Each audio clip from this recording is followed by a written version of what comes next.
अगर रोहन ने वो पेंटिंग नहीं बनाई होती तो आज पूरा गांव तबाह हो जाता। एक छोटे से गांव में एक युवा लड़का रहता था जिसका नाम रोहन था। रोहन को पेंटिंग करना बहुत पसंद था और वह एक दिन प्रसिद्ध कलाकार बनने का सपना देखता था। एक दिन जब वो गांव के बाजार में घूम रहा था तो उसने एक रहस्यमयी पुरानी दुकान देखी। दुकान में अजीब और रंगीन वस्तुएं भरी हुई थी और रोहन तुरंत आकर्षित हो गया।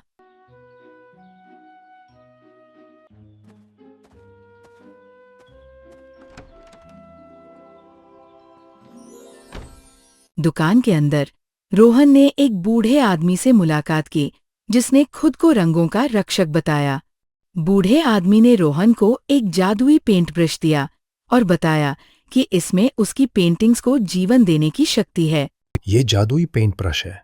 इसकी मदद से तुम अपनी पेंटिंग्स को जीवन में ला सकते हो।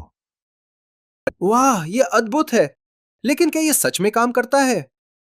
हाँ, ये सच में काम करता है, लेकिन तुम्हें इसका उपयोग जिम्मेदारी से करना होगा। रोहन पहले तो संदेह में था, लेकिन वह जल्दी से जादुई पेंट ब्रश को आजमाने के लिए उत्सुक था। वो घर भाग गया और जादुई ब्रश से पेंटिंग करना शुरू कर दिया। उसके आश्चर्य के लिए उसकी पेंटिंग्स जीवन में आने लगीं। रोहन की पहली पेंटिंग एक सुंदर तितली थी जो कैनवास से उड़कर आसमान में चली गई।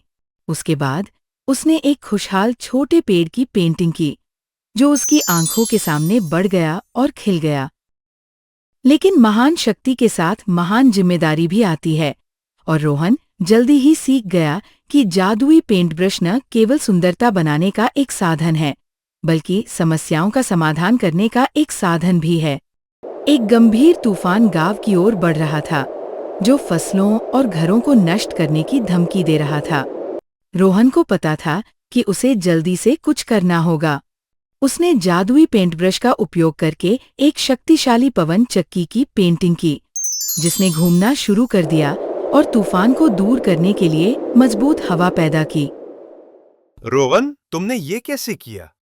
ये जादुई पेंट ब्रश है जो मेरी पेंटिंग्स को जीवन में लाता है। रोहन ने अपनी रचनात्मक सोच से सभी ग्रामीणों को आश्चर्यचकित कर दिया। आपके हिसाब से अगर आपके पास जादू का पेन ब्रश होता तो कौन सी चीज बनाते? कमेंट्स में अपने थॉट्स लिखें। मजेदार वीडियोस देखने के लिए सब्सक्राइब कीजिए हमारे YouTube चैनल को।